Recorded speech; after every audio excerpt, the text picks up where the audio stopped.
There's been a lot of drama in the news lately in ESPN about me missing that last game that we lost against Kansas, which is what I expected. But everyone is questioning whether or not I'm mature enough to be going into something as big as the NBA. So going into the draft with a weight like that on my shoulders might change things up a bit. Definitely for the worst. But I'm going to let my game do the talking when I get to the rookie showcase, which is where I'm headed right now. This is the last night that I have to prove my dominance out there. Of course, everyone knows I can ball. But like I said, it's my maturity that everyone is concerned with. So I gotta act professional while I'm on and off the court, and just not do anything I might regret come time for the draft. As far as where I want to get drafted, I really don't mind where and when I get drafted. I'm just going to be happy that I'm playing for a team in the NBA, you know what I'm saying?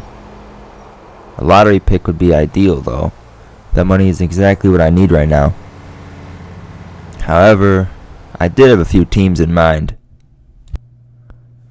The Hornets have 2 early picks in the draft. With Anthony Davis at center, that's a great body to build a roster around.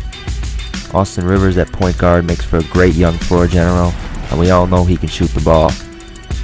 Us three could be a deadly combination for many years to come. Eric Gordon at the shooting guard position puts another sniper out there as well.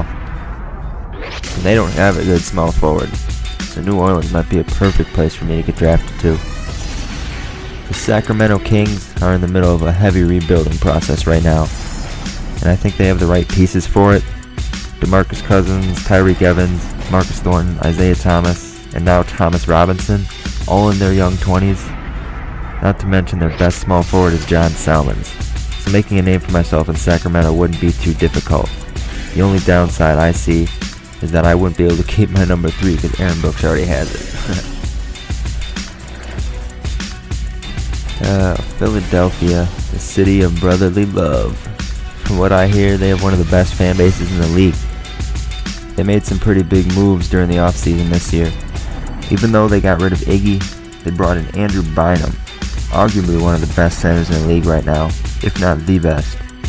Mr. 360 Jason Richardson, Nick Young, and a couple others were also brought in. So there might be some chemistry issues at first, but that's something we could all work on, and eventually once again make the 76ers a threat in the Eastern Conference.